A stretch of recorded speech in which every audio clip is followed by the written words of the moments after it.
Hello and welcome to Covenant Conversations. Earlier this year, in a part of our congregational goal-setting meeting, one of the goals decided on was to commit ourselves to the relentless pursuit of justice and inclusion.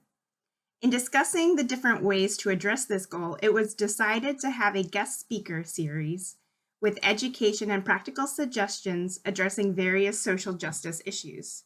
We are calling this series Covenant Conversations.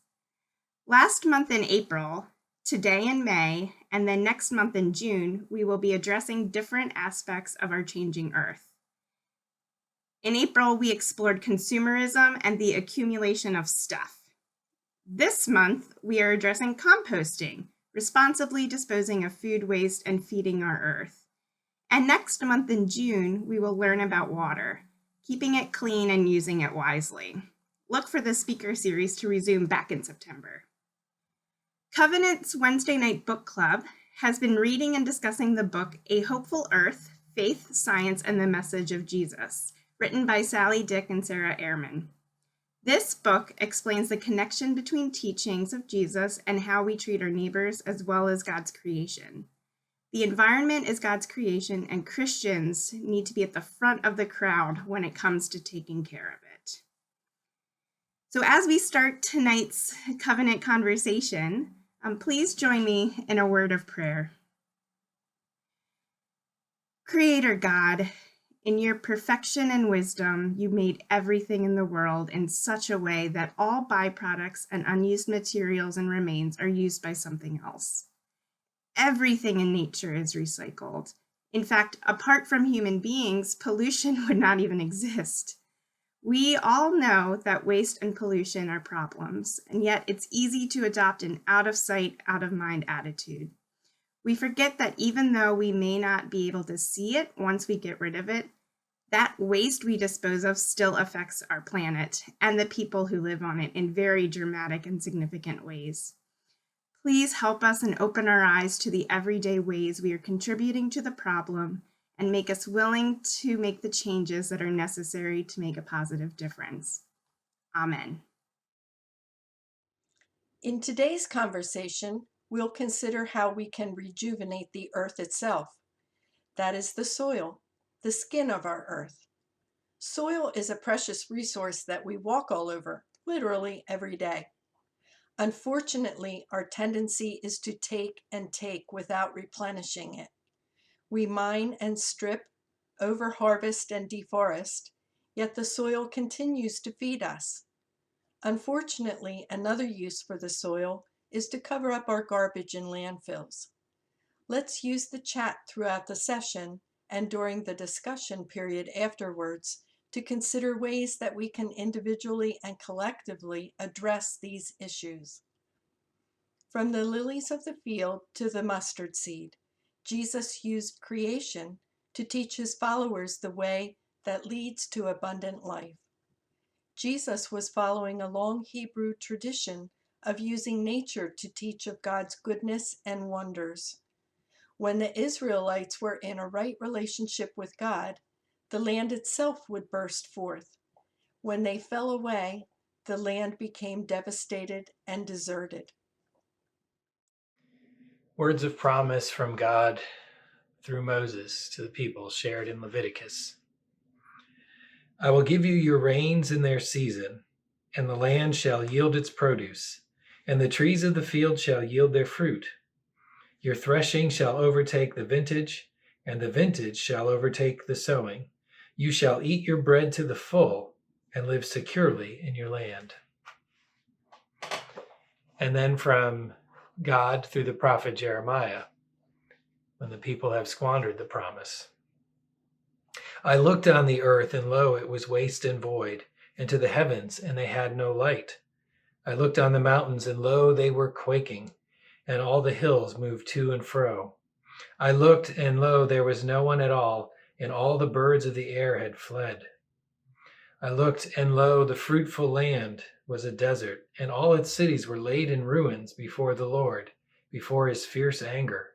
For thus says the Lord, the whole land shall be a desolation. In order to better understand the wonders of Earth and how we might better protect and replenish it, we have 2 videos. The first is from One Small Step, and we'll talk about the environmental issues caused by disposing of our food scraps in the garbage and using compost as a solution. While this video talks about composting in New York City, there are similar programs sprouting up in our local communities and the opportunity to do it in our own backyards. Today, I'm on a mission to find out how my old food gets turned into compost. I'm Lucy Biggers, and this is One Small Step. According to the EPA, every year, food accounts for 20% of what Americans throw away. This is a huge issue because food and other organic materials like paper towels and landfills cause 15% of methane gas emissions in the US and are a major cause of climate change. Your leftover food doesn't have to end up at a landfill. Instead, you can give it a second life as compost, aka natural fertilizer for plants. I wanted to find out how this works, so I decided to follow my own food scraps. For about a month, I've been collecting my old scraps and keeping them in my freezer so they don't smell. These are the old scraps that I've been keeping in my freezer. You can see eggshells, tea bags, tops of peppers, all these things are compostable, and today I'm gonna drop them off and compost them. Yeah. If you don't live in a city, you can compost in your backyard by getting a big composting container. Search online to see what works best for you. If you're in a city, you can keep your scraps in your freezer or get a small container to keep inside your house or apartment. Check if you're covered by a curbside collection program or a food scraps drop-off program. Today, I'm taking my waste to a food scraps drop-off site in Union Square. New York's Department of Sanitation and partner groups run 60 food scrap drop-off sites covering 3.9 million New York residents. Most locations are open 1 to 3 days per week. After adding my food to the collection barrels, I'm ready to follow them to the compost processing site. These barrels are full. We're gonna cap them up and we're gonna put them in the truck, then we'll head to the site.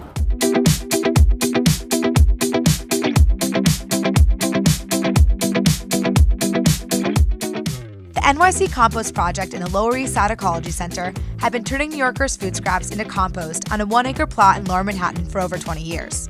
We accept vegetarian food waste, fruits, vegetables, eggshells, coffee grounds, tea bags. We do not accept any oily, prepared foods, meats, cheeses, none of that stuff. And why is that?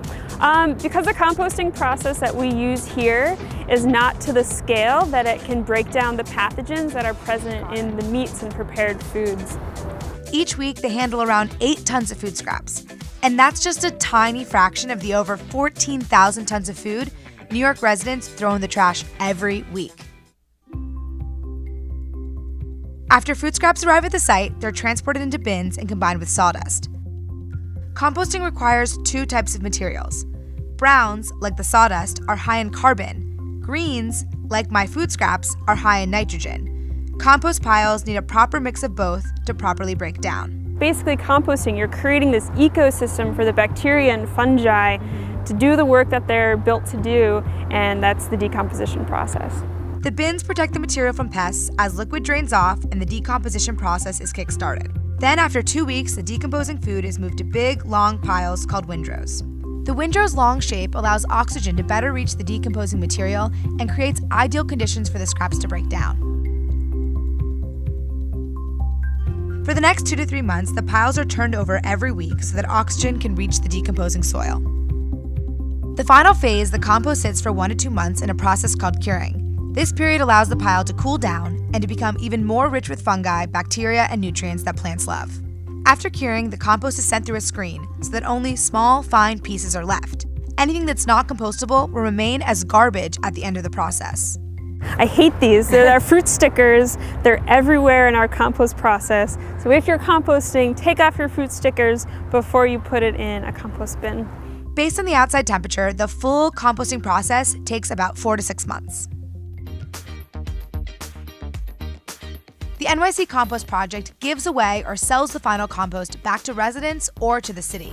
We take our finished compost and we add it to tree beds across New York City to help rebuild the health of trees. One of our strong missions is to rebuild New York City soil, and so by collecting New Yorkers' food scraps, we're able to produce compost to rebuild the soil in the city. The EPA USDA estimates about 5% of U.S. food gets composted. Despite that current low rate, composting programs are on the rise across the U.S. It's estimated 6.7 million U.S. households have access to a compost drop-off program like the one I used in New York City. And curbside collection programs have risen by 87% since 2014. That same year, New York City launched the nation's largest compost curbside pickup program. So far, around 3.3 million New York residents are covered by the curbside program. Hopefully, my neighborhood will be covered soon. Keeping food out of landfills is an important part of the fight against climate change. When food scraps go to landfill, they don't get any oxygen, and so they don't properly break down. Instead, they release methane, which is a greenhouse gas that's around 30 times more potent than carbon dioxide. By composting, we're decreasing the amount of greenhouse gases released into the atmosphere and helping to reduce climate change. Not only that, sending food waste to the dump is costly and it's inefficient. Waste is New York City's biggest export. So we send a lot of organic matter, heavy, wet organic matter, to other states. The whole region accepts our trash as an import so that they can bury it in their own landfills. Not really the greatest system. We're burying a resource in the ground and making it impossible to use it again, creating greenhouse gases, and not to mention the crazy amount of resources that are required to transport all of that material. Now I'm going to show you how to use this city-made compost on your houseplants. What you do is you just take a little pinch of it, a little handful, and you give it to your plant, put it on the top of the soil, and it acts as a natural fertilizer, basically like a food for your plant. It's full of nutrients and they just love it. And they don't even need that much, just a little bit on the top. And what's so cool is it's all natural, no chemicals involved, and it used to be your food, now it's feeding your plants. I mean, come on. This is One Small Step. I'm Lucy Biggers. See you guys next time. Bye. Do you compost at home and have any tips or tricks? Let us know in the comments and we'll see you guys next time. We hope that you enjoyed learning about composting and how cities and communities can compost and use that compost. Composting is a critical part of the life cycle in the development of food and sustenance. Soils absorb carbon, they absorb nutrients, and they also filter water as water permeates down through the earth via rain. The FAO, Food and Agricultural Organization, part of division of the UN, has revealed that 95% of our food comes from the soil. However, by 2050, the amount of productive land to grow that food is only going to be a quarter from what it was in 1960. That's only 90 years. This soil degradation is happening due to our ongoing overconsumption and overproduction of waste. As we continue to industrial farm, we are depleting the soil from its important nutrients that we need to go into our food. The microbes are depleting, which prevent material from breaking down into usable nutrients for the next harvest. Less carbon then gets absorbed by the soil, and by the harvest, and with less carbon, less water can also be filtered. Without filtering water through the earth, we need more pesticides and more fertilizers, and that fertilizer, sometimes we over apply it, and then that's emitted to the water bodies because we can't filter that out. In fact, at the end of every summer, a huge algae bloom grows in the Gulf of Mexico. That's the size of the entire state of New Jersey. And that's because of all the fertilizer runoff into the Mississippi River and its subsidiaries, because the soil can't filter it out anymore. Composting is so very important because it can be a key tool in preventing these issues. Compost is full of nutrients and minerals that are absorbed by our food for us to grow and, be healthy. Using compost reduces the need for fertilizers. It provides food for those microbes that help break down those materials, and it increases carbon sequestration and promotes water filtration. We want to take the time to discuss how we at Covenant, as well as our surrounding communities, can participate in composting programs. There are 3 main ways that are available for us to do so. The first is we can participate in a curbside pickup program. The second is we could compost in our own backyards. Or third, we could compost inside using vermicomposting or using worms. There are 2 local programs that can collect kitchen and household waste that use that waste for compost. These 2 programs are available for us here in the surrounding Delaware County areas. The first one is Mother Compost, which primarily serves the mainline area. So Radnor, Wayne, Bryn Mawr, and Haverford and Havertown. Kitchen Harvest is the second program, which serves the mainline area, but it also serves more of Delaware County, including Aston, Drexel Hill, Folsom, Swarthmore, and Media. Both of these programs take our food scraps and they compost at Linvilla Orchards. They each can provide a 5-gallon bucket or more if we need more, depending on our household and how much scraps we generate. And as we fill up those buckets, every week or every other week, they'll come around and collect it on a designated day.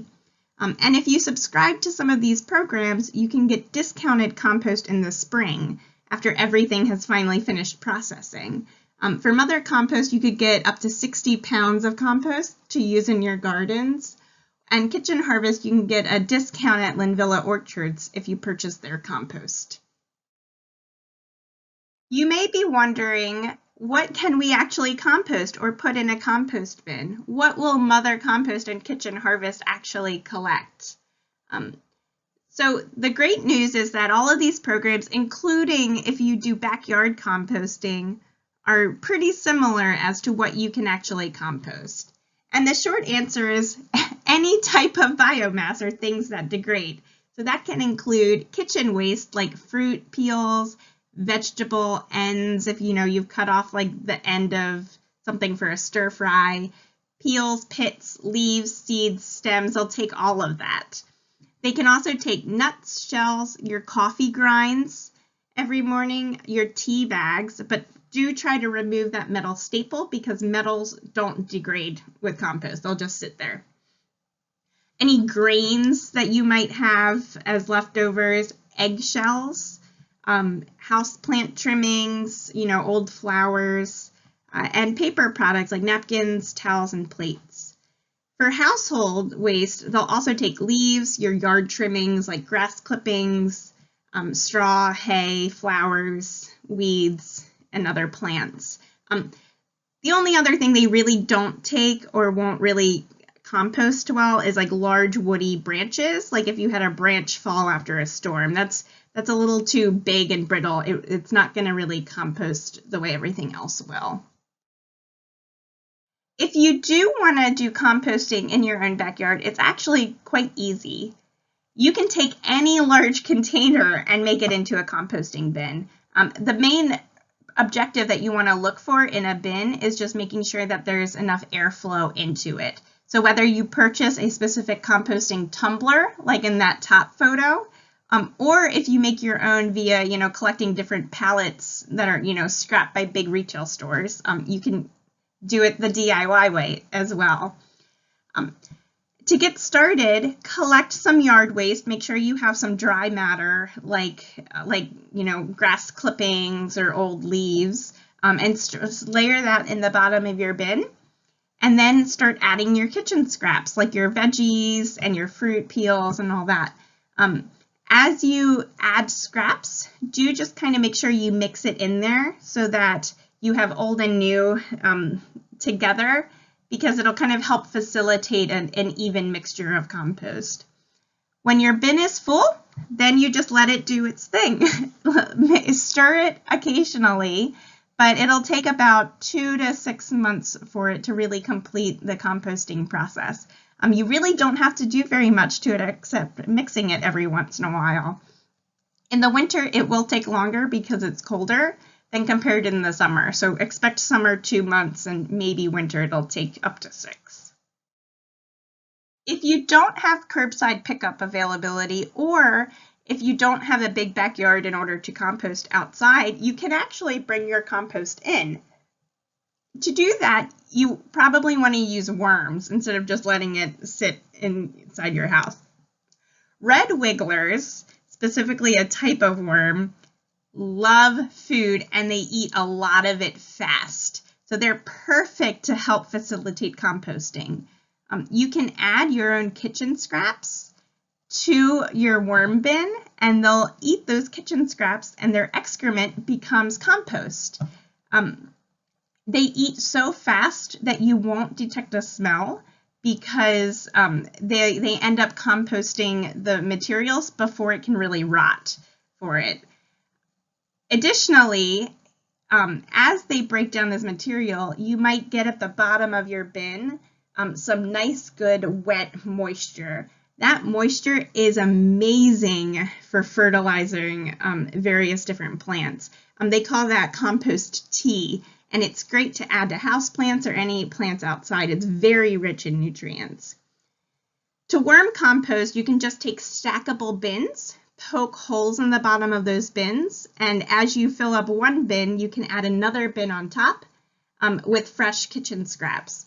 Those worms will start to migrate up to the next tray or bin as they have already, composted through everything on those bottom layers. It makes it really easy after a couple of months to then pull the bottom bin out and have all the worms in the second bin on the top of it because they're looking for the fresher, the good stuff, the new stuff for it.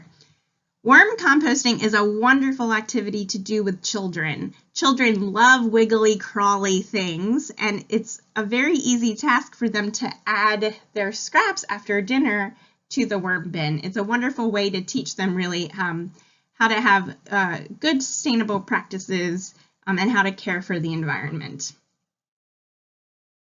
God created this world where no one thing ever is considered a waste. Food and plant matter gives us sustenance, and any scraps that we don't consume are used to replenish our soils via compost. A lot of times we call this closed loop or circular, where everything ends up being reused, commonly like the circle of life. However, waste isn't uncommon in our modern society when it comes to food preparation. We generate waste through purchasing too much, not using food fast enough, and over-packaging our food. Let's take the time to think about waste and how we can reduce waste in our daily lives. Every time I buy food, I end up with mounds of packaging trash. Whether it's at the supermarket or ordering takeout, food shopping seems to be one of the most wasteful parts of my life. And apparently, I'm not the only one. According to the EPA, 23% of the trash that Americans are sending to landfill comes from containers and packaging. And a good portion of that is food packaging. Considering the average American creates 4.4 pounds of waste every day, that means we're using almost a pound of packaging every single day. If we were to change our habits and create less waste when we grocery shop, one person could prevent a significant amount of packaging from going to landfill every year. Luckily for us, the zero waste grocery movement is helping us do just that. So how do you grocery shop without creating trash? To find out, I visited a zero waste grocery store, learned how to cook a zero waste meal, and use some zero waste grocery hacks at a regular grocery store. I'm Lucy Biggers, and this is One Small Step. I'm heading to Precycle. It's a zero waste and bulk grocery store in Brooklyn, and it was founded by Katerina Bogatireva, and she's been passionate about this low waste, zero waste lifestyle since she moved to the US from Latvia. I do remember going to shop with my own container, and that was absolutely the norm. There was no plastic bags, and if there was, they were kind of viewed as fancy, and they were cherished in a way. Zero waste grocery stores are better for the environment than regular grocery stores because there's no pre-packaged or pre-made foods. So you're saving on packaging, and specifically plastic packaging. There's just so much media attention now around plastic pollution and like our oceans. Is that something that motivates you when you were creating the shop? Absolutely, yes. I think that maybe people think it's just me, I'm gonna make a small choice, but strength in numbers, if it becomes part of norm, it becomes culture. We lived without disposable plastics before, and I think we need to unlearn some things. It doesn't have to be inconvenient, it's just switching the habit, and I think it's totally doable. We're gonna have also liquids in bulk olive oil, vinegar, also honey and maple syrup. So you're thinking also when you're picking out what vendors to use, you're looking at the packaging that they're sending it to you. Absolutely. In fact, Precycle is a product of more than 3 years of research and development. I think suppliers are a little bit upset with me because I talk to them all the time. Okay, you need to give me exactly how this product is going to be packaged. And some of them say that I've started conversations in their companies to rethink how industry works. So what type of packaging is better, in your opinion, than plastic? Ideally, it could be something that can be rotated. For example, for laundry detergent is a plastic bucket, but the good news is that they will take it back and send me new ones. So we're gonna keep it in rotation. So I've asked Katerina to help me with a recipe that I can buy all the ingredients in her store. Now, what are we gonna make? Winter grain bowl. It's gonna involve some rice, some vegetables, sweet potatoes, some spices, and a little loaf. So basically the key to buying in bulk and not creating waste is you bring your own containers. Okay, I know that's a plastic container, but it's reusable, and I'm a firm believer you don't need beautiful mason jars to go use the bulk bin. So bring whatever containers you have at home, and you can do this. Back to the video. I actually just brought this Tupperware from home that I already had, and we're gonna put rice inside of this. The first step is you wanna know how much your container weighs. So I just put my container on there. I'm just gonna write 0.066 on my container, so now I always know, and they'll always know how much it is. And when I'm checking out, I'll show you how this weight comes back into play. So I'm just gonna do jasmine rice. Now for some pine nuts, lime. And there are stickers on this, but why is that? It's unfortunately, I cannot get them without stickers. I'm working on it, that's next. Those little stickers are called PLU stickers, which stands for price lookup. The number on the code is standardized to make shipping and checkout easier. If you really want to avoid PLU stickers, one option is buying directly from a farmer at a farmer's market. Some sticker-free garlic, 3 sweet potatoes. This is chard. And we're gonna have a situation again where we've got a little sticker, but that's kind of just the nature of the beast. So the recipe calls for some spices, salt, pepper, red pepper flakes, and olive oil, but I already have those things at home, so I'm not gonna buy them new right now. But if I wanted to, Katerina does have all these spices in bulk. I could get one of these little jars, or I could bring a jar from home, and I could fill it up with these spices, and I could buy spice in bulk. Okay, so now it's time to check out my rice. The weight of my rice in container was 0.51 pounds, and she subtracted the weight of the container, 0.066 pounds. So I got charged for 0.444 pounds worth of rice. And so my whole total for all of that food, and it's so delicious and fresh, is $11. According to the Food Marketing Institute, 8% of the price of our food comes from the price of packaging. So no packaging, no price hike. Now it's time for me to cook. I'm definitely not a good cook, but Katerina's given me some good instructions, and hopefully I won't mess it up. Rice is in. I think I boil it. I don't know what I'm doing. So because I'm trying to make the zero waste, these are the little scraps from my meal that I'm gonna be composting at the end. It's done. I feel so proud. I never cooked this much. I feel like I really got connected to the food. The only waste that I made was the little fruit sticker and this little wrapper from the chard. And I used tinfoil, which I recycled. I need to do things like this a lot more because it feels great eating this meal right now. I feel very accomplished. And I was able to pack lunch for tomorrow, so I'm really getting my money's worth. So I know that not everyone's gonna have access to a store like Precycle, so I'm gonna take what I learned from Katerina and I'm gonna apply it to a regular grocery store. Tip 1. Avoid unnecessary packaging by buying unwrapped produce. These are apples cut up in little tiny plastic packaging inside another piece of plastic. Bananas, apples, lemons, limes, avocados, they don't need to be in packaging. Tip 2. Bring your own produce bag. If you want to put your produce in bags, bring reusable ones. There's a lot of options online that make this really easy. Tip 3. Find a bulk section and use it. A lot of grocery store chains have bulk sections. Whole Foods is one example. Bring your own containers and take advantage of it. Even if you cut down on your waste by just 1 or 2 items, that is a win in my book. Listen, I'm not saying all plastic packaging is bad. I understand that it's convenient, and for people with limited mobility, packaging can provide greater access to certain foods. The food packaging industry argues that food packaging prevents food waste. But Americans lead the world with the most plastic packaging waste per person, and we lead the world with the most food waste per person. So all that packaging doesn't seem to be helping. Obviously, something is going seriously wrong for Americans at the grocery store. I think a lot of us just aren't conscious of the waste that we create, and so we gravitate toward the most convenient option, which is usually the most packaged option. From making this video, I've realized that as consumers, we have the power to vote with our dollar and support businesses that are creating less waste. If enough of us buy unpackaged food, then companies will create items with less packaging. So next time you're at the grocery store, use your power and take that one small step to create less waste. Thank you so much for watching this episode of One Small Step. I hope it inspired you to create less waste. And if you enjoyed it, please share it, and we'll see you next time. Bye. We hope these videos have given you some idea of the impact of food waste on the environment and some practical ways to address it. It begins with planning your menus to avoid overbuying. Buying at farmers markets means not only fresher food, but less packaging. Cook only what you need and get creative with your leftovers. When you bring the food home, keep it at the appropriate temperature, and when the food is getting to the end of its fridge life, use the freezer or share with friends. Another great idea is to have a special place in your fridge for the food that should be used next. Finally, compost the rest if it's appropriate. We hope these videos gave you some ideas for what you could do to cut down on food waste. We'll be returning to some of these ideas on a larger scale in our social justice session on food insecurity, which is scheduled for this fall. In the meantime, we hope you will also join us next month for our session on water. Don't forget to join us in the chat. As we close out this session, please join me in prayer. Creator God, you made a beautiful home for us, and we have been irresponsible in caring for it.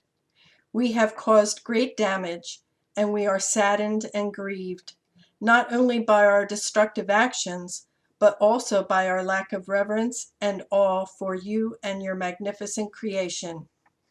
God, we acknowledge that this is a spiritual crisis of great proportions.